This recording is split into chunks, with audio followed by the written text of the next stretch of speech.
Bien, hoy vamos a acabar con esa parte. Nos estaba faltando encontrar la potencia de intercambio, ¿verdad? Nos quedamos ahí. Para la seducción en bloques, a ese bloque vamos a llamarlo G1 función de S, este G2 función de S. Las condiciones eran un aumento de carga, un aumento de carga en el área 1,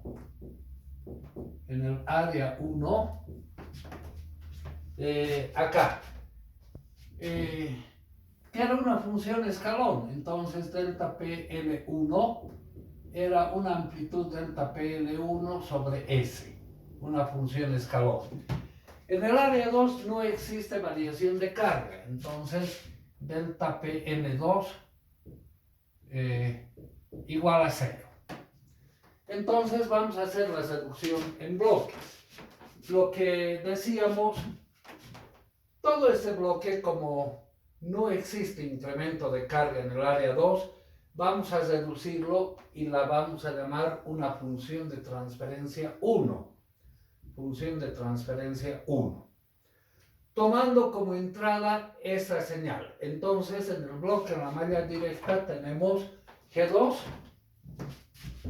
la función de transferencia 1, G2 en la malla directa, y en la malla de realimentación todo esto se va a la realimentación. 1 más G2 por H2 sobre R2. Así quedaría la función de transferencia 1. Entonces, reemplacemos todo esto por la función de transferencia 1. Nos va a quedar G1, llamaremos G1 nomás para no escribir tan largo. G1, la salida de frecuencia del TF1, el punto de perturbación donde entra la variación de carga, menos delta PL1. Luego el bloque de la dinámica de la turbina, H1, función de S, el punto de referencia, Rho, la retroalimentación, que es la inversa de la regulación, entra como señal negativa, 1 sobre R1. Y eso viene acá. Luego tenemos el bloque de la transferencia de potencia, una ganancia T sobre S, que es un escalón, el punto de suma, esto como positivo, esto como negativo. Y acá la función de transferencia 1, cuya estructura la hemos encontrado allá. No existe perturbación, no existe variación de carga. Entonces, acá tenemos la potencia de intercambio, la variación de potencia de intercambio, y esta señal que viene acá. Entonces, toda esta parte la vamos a resumir en una función de transferencia, la llamaremos función de transferencia 4 para no confundir con la anterior deducción que hicimos para la variación de frecuencia. En la malla directa tenemos G1, esto va como retroalimentación y señal de entrada delta PL1. Entonces, la función de transferencia 4 va a quedar G1 sobre 1 más G1 multiplicado por estos bloques, G1, H1 sobre R1. Ahora, tomamos como señal de entrada el desvío de frecuencia, menos delta PL1. Acá la función de transferencia 4 Y todo esto se está resumiendo en la función de transferencia 4. T sobre S, que entra acá, la transferencia de potencia y la función de transferencia 1.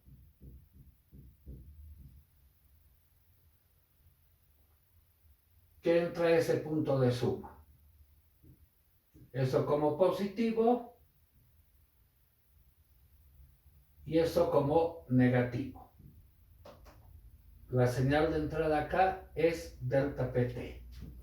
Bueno, el bloque se transforma en esa retroalimentación es negativa, ¿verdad? Es negativa.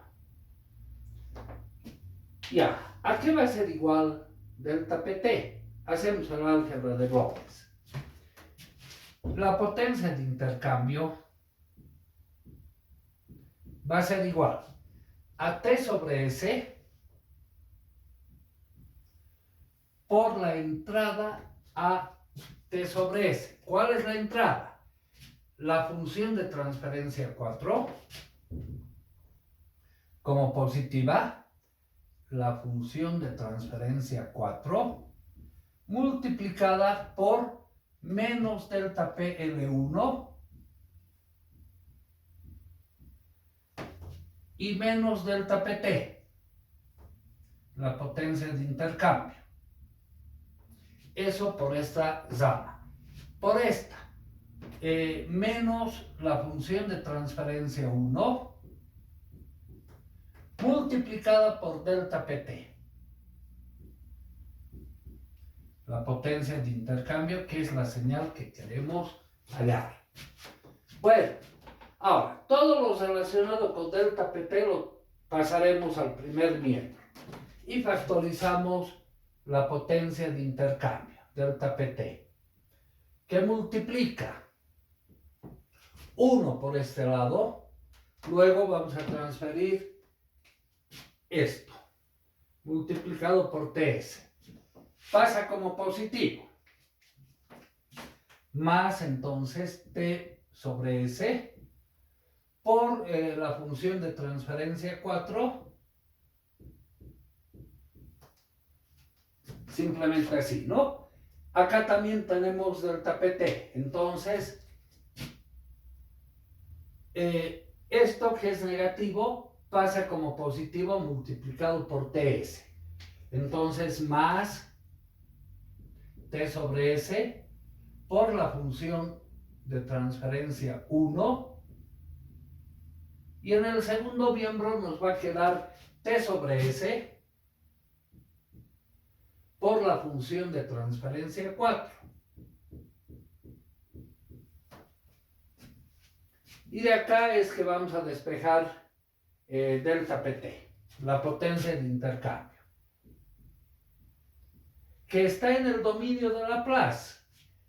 Nos va a quedar T sobre S por la función de transferencia 4 sobre todo esto que pasa al denominador, 1 más T sobre S por la función de transferencia 4 más T sobre S por la función de transferencia 1.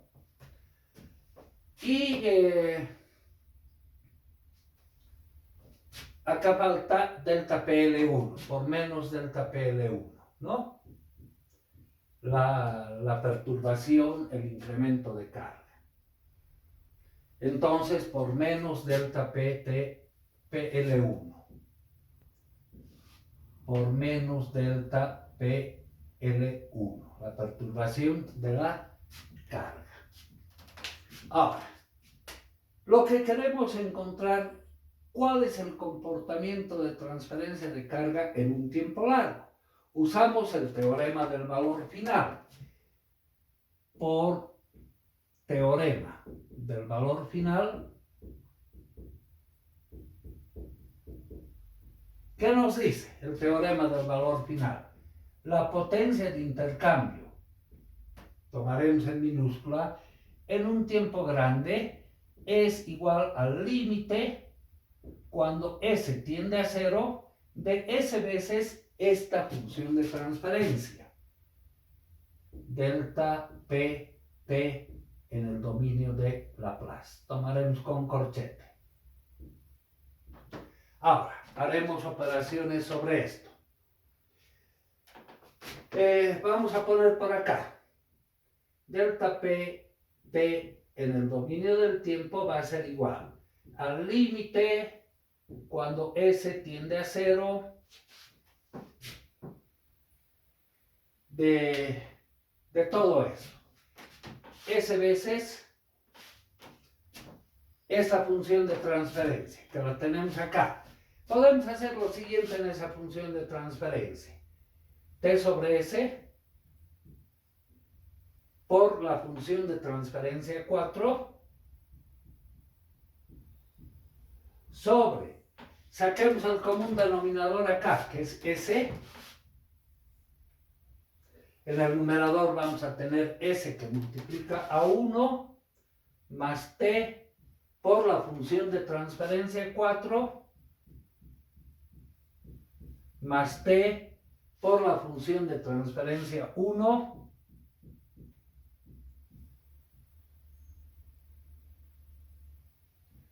todo multiplicado por el incremento de carga, pero el incremento de carga tiene esa expresión en el dominio de Laplace y es negativa, menos delta P L1 sobre S. Bueno, acá, simplificaciones. S veces con esta S. Los denominadores se cancelan. Ahora, si S tiende a 0, si S tiende a 0 en ese límite, eso también vale 0, ¿verdad? ¿Qué nos va a quedar finalmente? La potencia de intercambio en el dominio del tiempo va a quedar menos negativa, menos el límite. Cuando S tiende a 0, si vemos acá, podríamos, como S se hace 0, factorizar T en el denominador y cancelar con esa T. Entonces, la función de transferencia 4 sobre la función de transferencia 4 más la función de transferencia 1 por el incremento de la perturbación. Ahora, evaluaremos estas funciones de transferencia 4 y 1 cuando S tiende a 0. Si S tiende a 0, haremos por acá, con otro colorcito. Si S tiende a 0, G1 ¿a cuánto tiende? G1 va a ser 1 sobre D1. G2 también 1 sobre D2. 1 sobre D2. Los bloques de la dinámica de la turbina, H1 igual a H2 igual a 1, si S tiende a 0. Bueno, ahora estos reemplazaremos acá. Lo voy a borrar esa parte.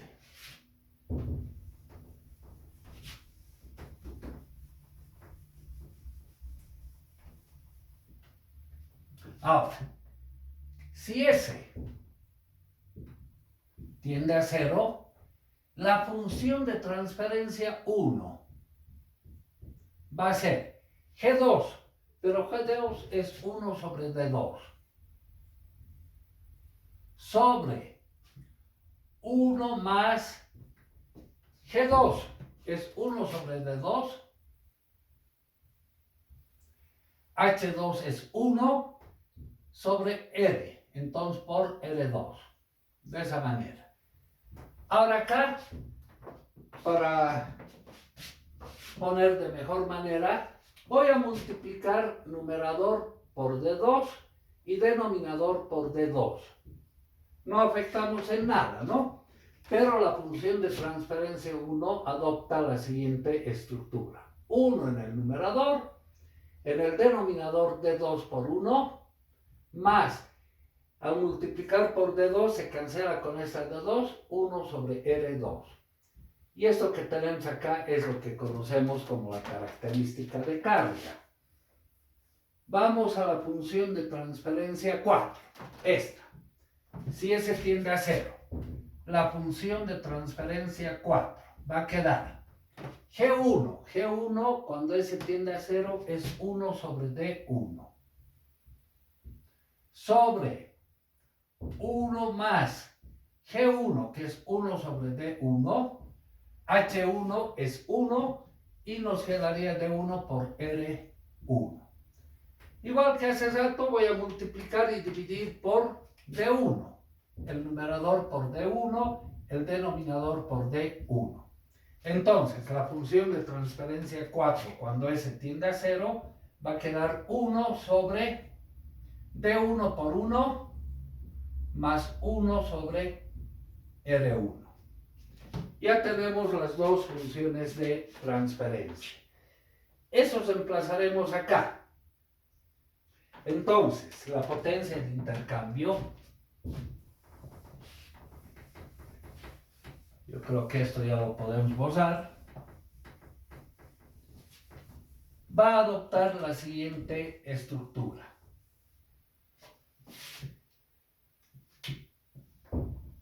La potencia de intercambio en un tiempo grande va a ser negativo, ¿no es cierto? Por ese signo. La función de transferencia 4, cuando S tiende a 0, esto, 1 sobre D1 más 1 sobre R1. Pongamos con paréntesis. Sobre la función de transferencia 4, esto, 1 sobre D1 más 1 sobre R1 más la función de transferencia 1. Acá tenemos 1 sobre D2 más 1 sobre R2 por la amplitud de la perturbación que hemos llamado delta PL1. Bueno, hacer operaciones algébricas acá simplemente. Saquemos el común denominador en el denominador. Entonces, el incremento o la potencia de intercambio que el área 2 da al área 1. Si existe un incremento de carga en el área 1, va a quedar menos 1 sobre D1 más 1 sobre R1 sobre común denominador acá. Sería el producto de estos dos, ¿no? D1 más 1 sobre R1 por D2 más 1 sobre R2. En el numerador, esto que multiplica 1, entonces D2 más 1 sobre R2 más ese denominador dividido entre esto que multiplica 1 sería D1 más 1 sobre R1. Todo esto multiplicado por la amplitud de la perturbación, delta P L1. Bueno, acá podemos ver, se simplifican en los denominadores esa expresión. Multiplicando extremos y medios, voy a anotar por acá.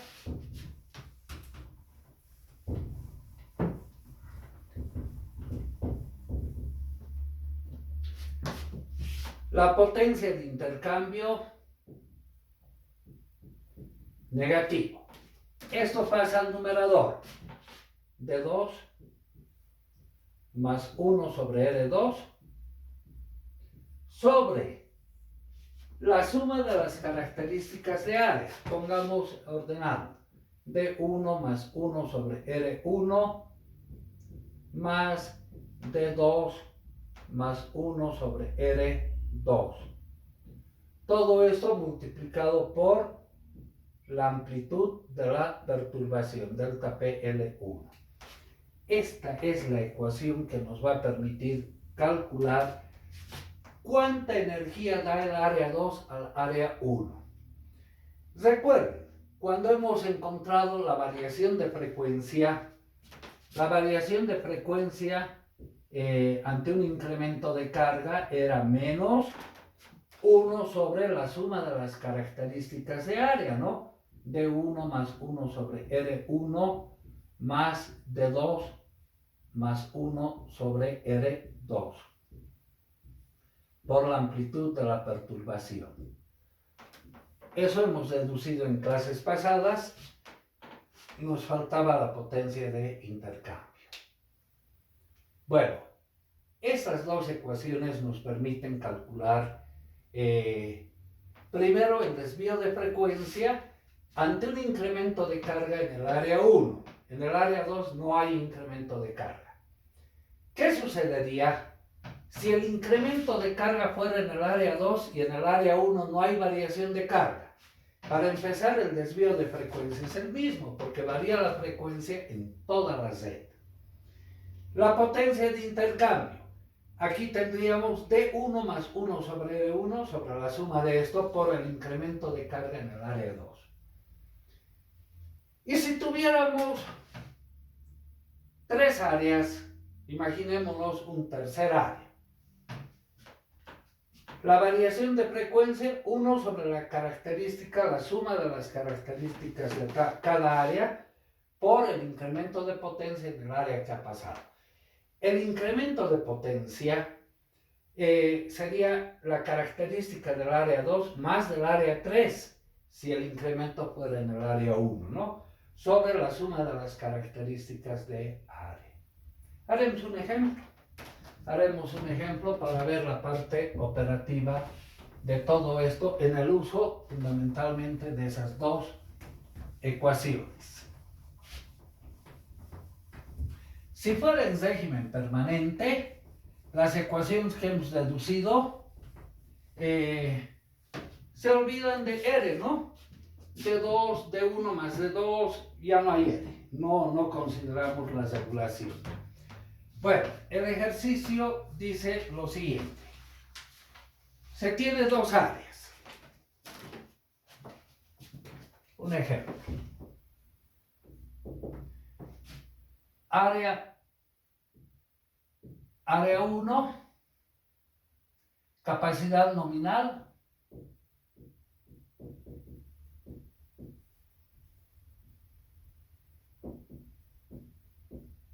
Capacidad nominal del área 1, 300 megavatios. O sea, esa es la potencia instalada. Vamos escribiendo simultáneamente del área 2. Área 2, la capacidad nominal es 900 megavatios.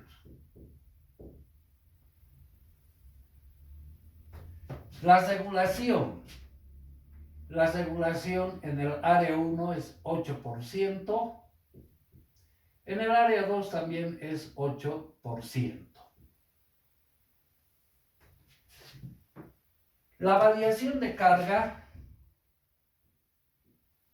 variación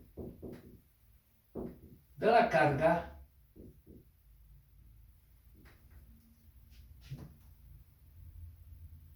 con la frecuencia.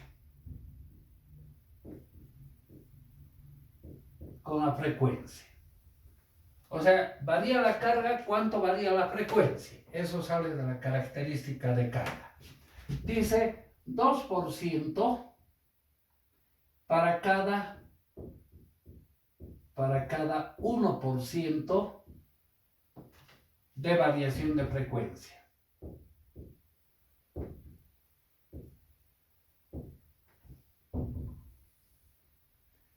En el área 2 igual, 2% para cada 1% de variación de frecuencia.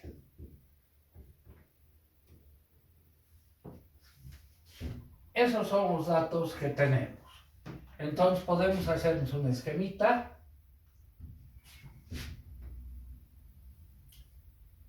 Llamaremos área A, área B. Área A, área B. El área A y el área B. Dice,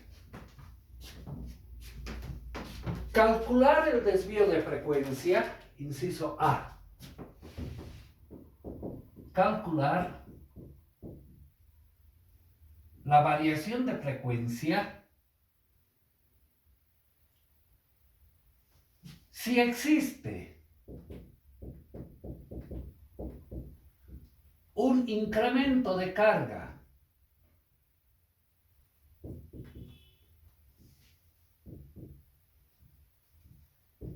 en el área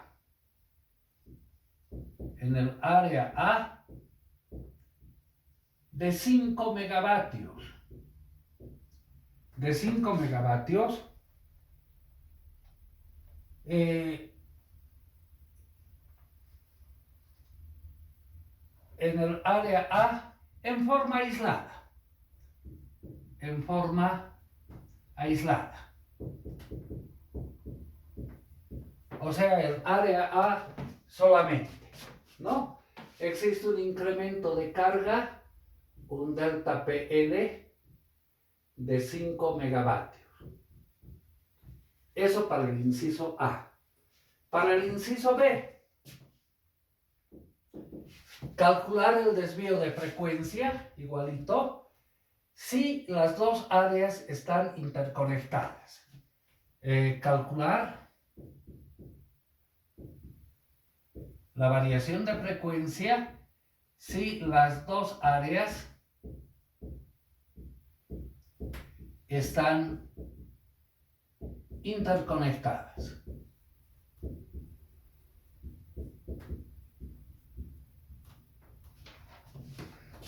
Entonces, para el inciso A solamente tenemos el área A, aislada. Existe el incremento de carga, ¿cuál va a ser la variación de frecuencia?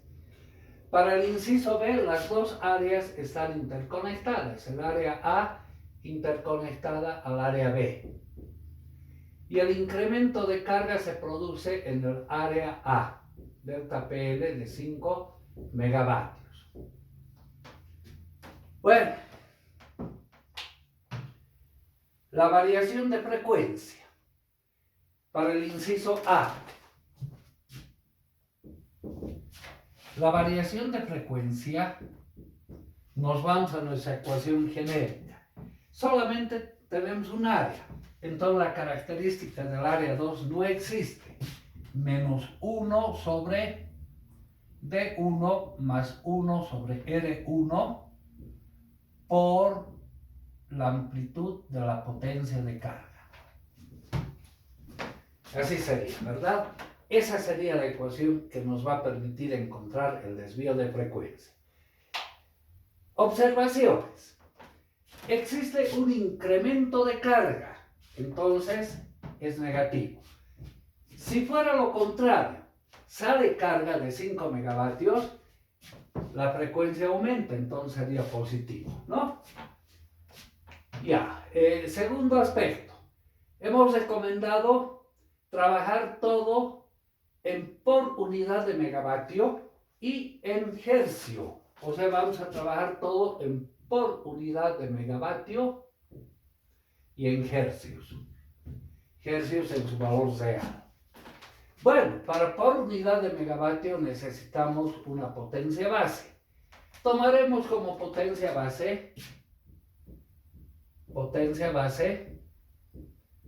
la capacidad instalada de todo el sistema. O sea, bueno, la potencia base puede ser cualquier valor. 900 más 300, 1200 megavatios. Esa que sea la potencia base. Ahora, vamos calculando la característica de área. El amortiguamiento.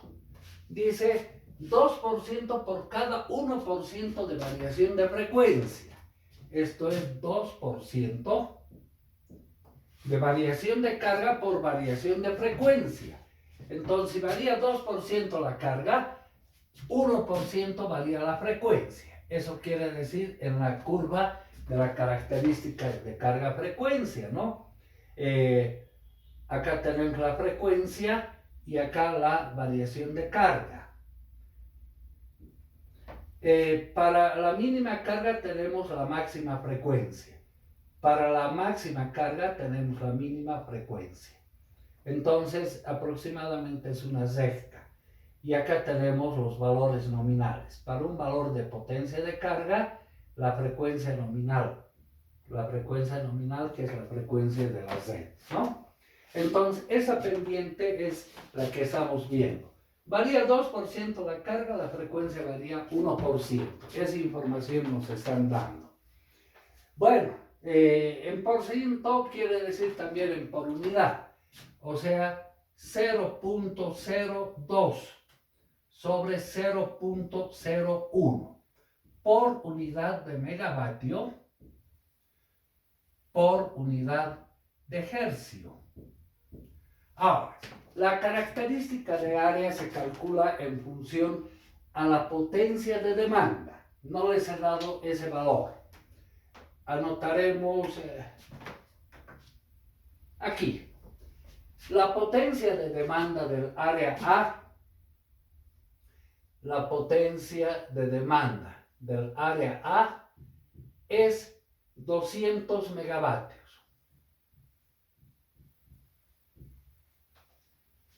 Y para el inciso B necesitamos la potencia de demanda del área B.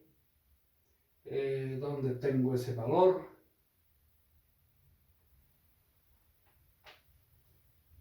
$800. La potencia de demanda del área B, esto para el inciso 2, para el inciso B, 800 megavatios. ¿Qué vamos a entender por esto? El área A tiene una capacidad instalada de 300 megavatios. En este momento están consumiendo 200 megavatios, ¿no? Luego ocurre el incremento de carga. No está trabajando a su máxima capacidad, que es 300 megavatios. Entonces, esto lo vamos a actualizar a la potencia de demanda de ese momento. Quiere decir, este valor de 2% está dado para la potencia de demanda. Debemos llevar a por unidad o a megavatios, por unidad de megavatios, pero debemos actualizar a la potencia base. Entonces, 1 por unidad de megavatio es 200 megavatios, la potencia de demanda en ese momento. Acá por unidad de megavatio con por unidad